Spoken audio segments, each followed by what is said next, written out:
Magandang araw mga kababayan. Ito ulit ang inyong lingkod, Marjo TV. Heto nga tayo't nag-aayos ng ating mga pa-order. May nag-order sa atin guys from Masbate City. So malayo siya guys at ngayon ipapaship natin siya sa JNT. So tara guys, samahan nyo kami. Punta tayong JNT Express. Wow naman! Wow! Kitang-kita nyo naman guys yung mga galawan at lakaran natin dyan.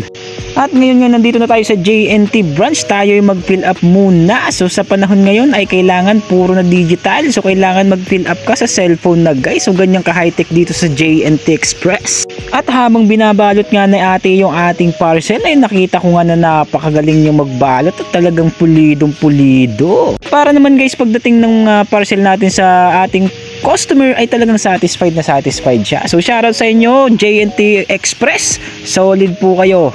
At ito na nga guys yung finish output. Sobrang ganda naman ng pagkakabalot. At after nyan guys uwi na tayo at ako'y nagugutom na. At syempre bago tayo umuwi ay mamili muna tayo ng uulamin at tayo tinanghali na. So yan guys at may pasok pa yung aking anak. Kaya tara't umuwi na tayo para kumain. Talagang napakainit naman talaga guys ng panahon ngayon. Kaya sa mga rider dyan out there, so lagi kayong mag-iingat.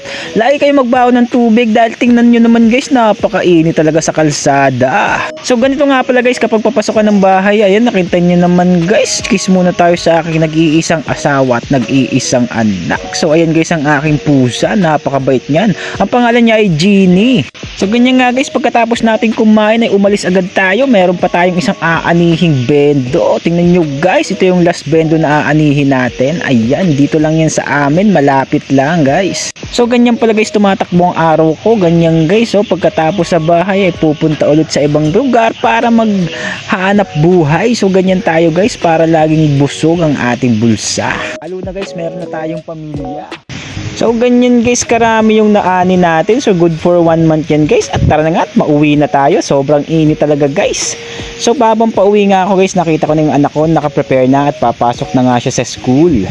So ito pala guys yung lahat ng naani namin. So since kahapon yun guys, so bali 5 bendo yan. So after nga namin paghatian yan ng aking partner ay namili agad ako na para sa aking mga tindahan.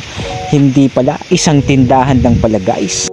At yan nga pala guys yung mga pangangailangan ng aking mga suki araw-araw. So ganyan sila karami guys, diba? Sobrang laki ng tulong ng bendo. Yung mga barya ay nagiging pantinda natin guys. Tingnan nyo naman guys, pinahirapan ko pa si ate magbilang. Ayan oh, tingnan nyo naman, nagkaroon pa siya ng trabaho dahil sa mga barya kong dinala.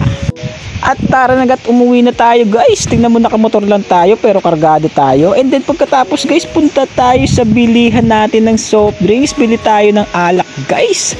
Since mamayang gabi ay malakas tayo. Kasi nga 24 hours ang ating tindahan guys. Kaya malakas yung ating alak doon. So sa pagtitindahan ka guys, kailangan mong magtiyaga at kailangan din masipag ka guys. Syempre maraming strategy ang kailangan mong matutunan para mapalago mo yung tindahan mo guys. So sa tulad natin guys na nagsisimula pa lang, so sana unti-unti nating malaman yung mga ganyang technique guys para tuloy-tuloy yung tindahan natin at mapalago natin guys. At ito na guys, pauwi na nga tayo. Dahan-dahan lang tayo guys at marami tayong alak sa likod. Baka malaglag, sayang guys ang puhunan. Ganyan pala guys ang aking ginagawa kapag kaalak ang aking karga ay talagang mag-i-e-bike tayo. Hindi natin pwedeng ikarga sa ating motor at baka malaglag. So ito na tayo guys, ibibigay ko na to sa aking butihing pinsan na si Chokoy Este Marcus. Alright, so siya pala yung pinsan ko, nakasama ko mula pagkabata. Tingnan nyo naman guys, so papakita ko siya sa inyo guys. Tingnan nyo guys, kaya na lang maghumusga kung sinong mas pogi sa amin guys. Ayun siya guys, oh, tingnan nyo naman. Bigyan nyo naman ako guys ng mga idea kung paano magpalago ng tindahan. So paki-comment naman guys dyan kung sino yung pwedeng willing magbigay ng idea sa akin para naman unti-unti ko siyang mapalago guys. Nag-uumpisa pa lang po kami. At syempre guys, syempre hindi tayo susuko. Tuloy-tuloy tayo. Syempre yung ating goal, gumandang buhay para sa pamilya natin guys.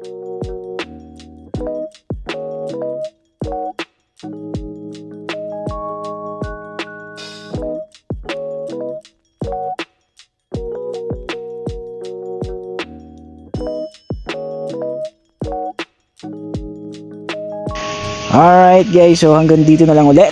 This is Marjo again. So sa patuloy na nanonood at ikaw ay napadpad laang dito sa aking video, ay syempre pwede ka rin mag-likes, comments kung may suggestion ka.